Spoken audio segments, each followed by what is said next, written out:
नमस्कार मित्रांनो, मी आपल्या सर्वांचे स्वागत करतो माझ्या ई नोकरी संदर्भ या यूट्यूब चॅनलवरती.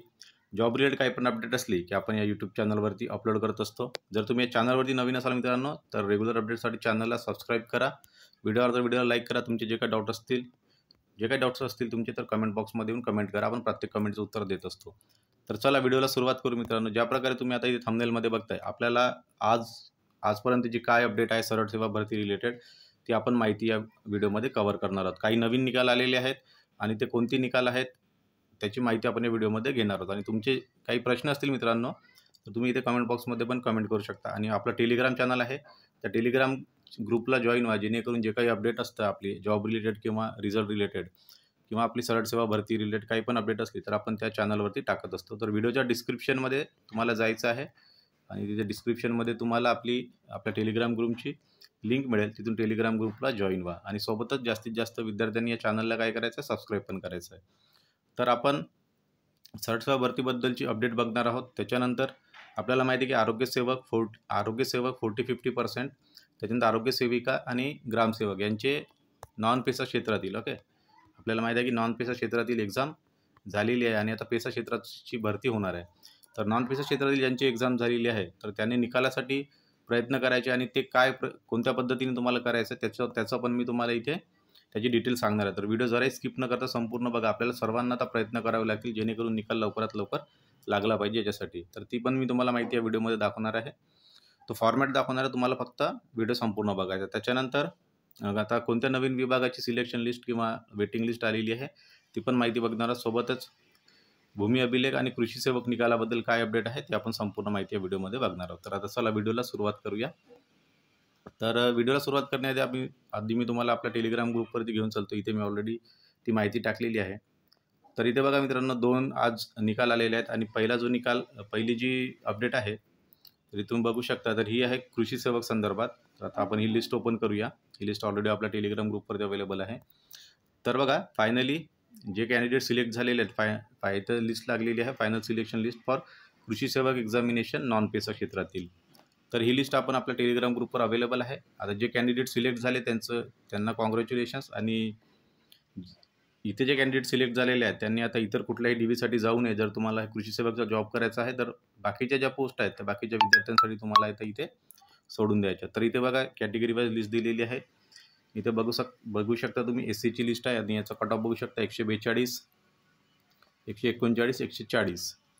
त्याच्यानंतर ST कॅटेगरीची लिस्ट आहे. त्याच्यानंतर जर आपण असं खाली गेलो तर तुम्हाला त्याच्यानंतर NTB, NTC या प्रकारे संपूर्ण निकाल इथे बघू शकता. आणि हा निकाल कोणत्या विभागाचा आहे, तर आपला हा जो आहे अमरावती डिव्हिजनचा इथे निकाल लागलेला. बाकीच्या निकालासाठी तुम्हाला रेग्युलरली काय करायचं आहे, जी वेबसाईट असते त्या वेबसाईटवरती तुम्हाला व्हिजिट करत राहायचं आहे. संपूर्ण निकाल तिथे अपलोड होत असतात आणि जसं काही नवीन अपडेट आली की आपण आपल्या ग्रुपच्या माध्यमातून पण ती माहिती देत असतो.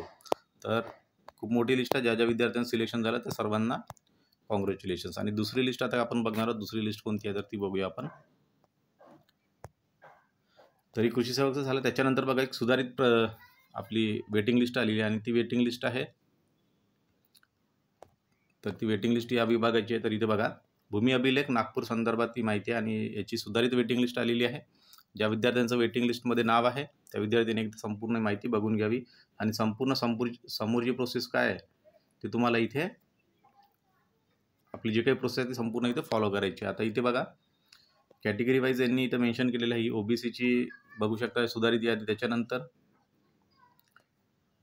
काही फिजिकली PWDची पण आहे. त्याच्यानंतर आपण जर कॅटेगरी वाईज खाली गेलो तर तुम्हाला बघा इथे SC फिमेल, त्याच्यानंतर SC जनरल या प्रकारे तुम्हाला इथे वेटिंग लिस्ट लागली आहे. जर तुम्ही या लिस्टमध्ये असाल तर तुम्हाला जशी वेटिंग क्लिअर होत जाईल तसं तुम्हाला इथे सिलेक्शन भेटत जाईल. तर आता इथे बघू शकता ही 2021ची भरती होती, सरळ सेवा भरती, आणि भूकरमापक तथा लिपिक संवर्गाची ही लिस्ट लागलेली आहे. तर ज्या विद्यार्थ्यांना ही अपडेट माहिती नव्हती त्यांच्यासाठी आता मी ह्या व्हिडिओमध्ये माहिती देतो. ऑलरेडी आपली ही लिस्ट टेलिग्राम चॅनलवरती अवेलेबल आहे.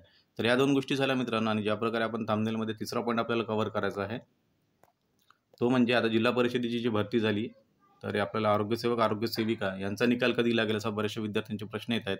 त्याच्यावरती ऑलरेडी एक व्हिडिओ बनवलेला आहे. तो व्हिडिओ पण तुम्ही इथे बघू शकता. तुम्हाला इथे डिस्क्रिप्शनमध्ये आपल्या या आय बटनवर क्लिक केलं तर तुम्हाला इथे लिंक मिळून जाईल. आणि तो व्हिडिओ पण तुम्ही बघू शकता. तर हा आपल्याला आता प्रयत्न कसे करायचे आपण मी आता तुम्हाला फॉर्मॅट सांगतो बघा. आरोग्यसेवक, आरोग्यसेविका आणि ग्रामसेवक या ज्या एक्झाम झालेल्या आहेत नॉन पेसा क्षेत्रातील, आता त्यासाठी आपल्याला काय करावं, निकाल लवकरात लवकर आला पाहिजे मित्रांनो. कारण अशी माहिती मिळत आहे की आता बघा पेसा क्षेत्रातील एक्झाम होणार आहे आणि 30 जुलैला या संपूर्ण प्रोसेस संपणार आहे. ओके, तरी 30 जुलैपर्यंत जर प्रोसेस संपत असेल तर असं माझ्या ऐकण्यात येत आहे की पेसा क्षेत्र इथे लिहितो मी बघा, पेसा आणि नॉन पेसाचा रिझल्ट मग एकत्र लावण्याचा यांचा विचार आहे. पण आपल्याला माहिती आहे की नॉन पेसाची एक्झाम ऑलरेडी झालेली आहे आणि आता जवळपास 10 ते 12 दिवस होत आहेत. तर आपल्याला काय प्रयत्न करायला पाहिजे की नॉन पेसा क्षेत्राचा विषय वेगळा आहे. इथे कुठली कोर्ट केस नाही किंवा कुठलाही कोर्टाचा मॅटर नाही. तर नॉन पेसा क्षेत्रातील निकाल लागला पाहिजे आणि जर पेसा आणि नॉन पेसा क्षेत्र एकत्र लावतो बोलले आणि जर असं झालं तर तुम्हाला आणखी 1 महिना प्रतीक्षा बघावी लागते. आता बघा आणखी जुलै सुरुवात व्हायची आहे जुलै महिन्याची. तर जुलै अख्खा तुम्हाला वेट करावं लागेल. त्याच्यासाठी म्हणून तुम्हाला काय करायचं, नॉन पेसा क्षेत्रासाठी तुम्हाला रिक्वेस्ट करायची आहे. जे काही तुमचे संबंधित ज्या जिल्ह्यात तुम्ही फॉर्म भरला मित्रांनो त्या जिल्ह्यांच्या सीईओला तुम्हाला ईमेल करायचा आहे. जिल्ह्याच्या वेबसाईटवरती जा. आता बघा तुम्हाला काय करायचं, गुगलवरती जायचं आहे सिम्पली आणि फॉर्मॅट पण आपल्याला मी तुम्हाला फॉर्मॅट पण दाखवतो डायरेक्ट. तर तो फॉर्मॅट पण बघून घेऊ आधी ऐकून घ्या. तुम्हाला काय करायचं, गुगलवरती जायचं आणि ज्या जिल्ह्याचा फॉर्म भरला, फॉर एक्झाम्पल तुम्ही झेडपी, आता झेडपी पकडून घ्या, नागपूरचं नॉन पेसा पेसामध्ये येत आहे. For example Buldhana. Okay, ZP Buldhana type करा. त्याच्यानंतर तिथे संपर्क किंवा कॉन्टॅक्ट अस असा ऑप्शन दिसते, त्याच्यामध्ये जायचं तुम्हाला.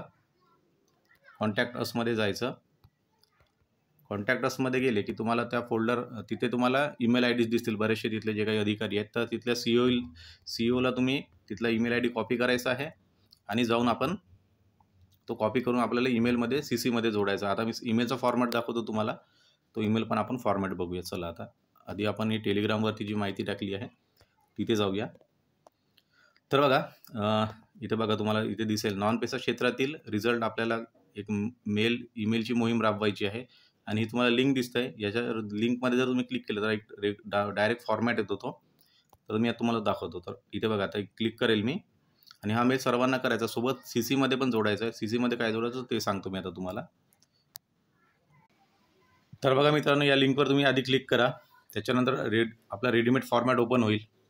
आता इथे बघा तुम्ही इथं डायरेक्ट बघू शकता फॉर्मॅट ओपन झाला आहे आणि हा आपला जो मेल चालला आहे मुख्यमंत्री साहेबांना चालला आहे आणि याच्यामध्ये विषय संपूर्ण दिलेला आहे डेटा. तर आपला निकाल लावण्याआधी म्हणजे लावण्यासंदर्भात आहे, 40-50 संदर्भात. तर या प्रकारे तुम्ही इथे बघू शकता. आता ही जी माहिती आहे ऑलरेडी आता इथे मी हा कट करतो. बुलढाण्याची जी टाकलेली आपण माहिती तुम्हाला सांगतो की इथे शोधायचं कसं. तर बघा ही संपूर्ण माहिती असं आला की तुम्हाला इथे जाऊन सिम्पली मेल करायचं आणि आपल्याला इतर जिल्ह्यांचे जे आपले सीईओ आहेत त्यांना कसं मेल करायचं ते सांगतो मी आता. तर बघा इथे जायचं तुम्हाला गुगल क्रोमवरती. बघा मी आता गुगल क्रोमवरती जातो. याच्यामध्ये झेडपी बुलढाणा टाईप करतो मी आणि कॉन्टॅक्ट असं टाईप करा. त्याच्यानंतर असं पेज होईल. हे संपूर्ण इतर झेडपीसाठी, जसं फॉर एक्झाम्पल जे काही तुमचं नाशिक किंवा अमरावती, सातारा, रायगड, सांगली जिथे जिथे एक्झाम तुमच्या झालेल्या आहेत त्याच्यासाठी हे सेम फॉर्मॅट यूज करा. आणि आता इथे क्लिक केलं की इथे बघा संपूर्ण लिस्टच ओपन झाली. ही संपूर्ण ईमेल आय डी आपल्या कामाचे आहेत.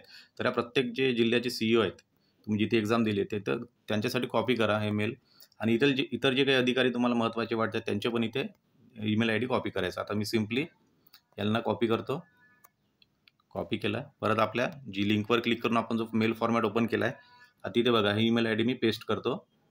हे सीईओ झेडपी बुलढाण्यासाठी पेस्ट झाली. त्याप्रकारे तुम्ही इतर जे काही महत्त्वाचे अधिकारी आहेत, महत्त्वाचे सीईओ आहेत त्यांच्यासाठी कॉपी करायचं आहे आणि यांना असं कॉपी केलं की बस झालं. त्याच्यानंतर आपल्याला इथे जाऊन ॲड रिसिप्टंट करा आणि सिम्पली आपला हा जो मेल आहे तो तुम्ही इथे सेंड करून द्या. आता इथे तुम्हाला सेंडचं बटन दिसतंय ना, ते सेंड करून द्यायचं. मी ऑलरेडी म्हणजे तुम्हाला दाखवण्यासाठी सांगताय. या प्रकारे तुम्हाला सेंड करायचं. म्हणून मित्रांनो जास्तीत जास्त विद्यार्थ्यांनी काय करायचं आहे, हा जो फॉर्मॅट दिला त्याच्यानुसार सोबतच जे काही आपले इतर जिल्ह्याचे सीईओ आहेत त्यांना ईमेलमध्ये जोडायचं आहे. सोबत उपमुख्यमंत्र्यांना पण तुम्ही जोडू शकता, जे काही महत्त्वाचे अधिकारी वाटतात तुम्हाला, जेणेकरून आपला निकाल लवकरात लवकर लागला पाहिजे. तर ही जी महत्त्वाची अपडेट होती मित्रांनो, या 2-3 माहिती तुम्हाला द्यायच्या होत्या. याच्या व्यतिरिक्त तुमचे जे काही डाऊट्स असतील कमेंट बॉक्समध्ये येऊन कमेंट करा. काही माहिती सुटली असेल तर तुम्ही विचारू शकता. आपण प्रत्येक उत्तर देत असतो प्रत्येक कमेंटचं. Thank you very much.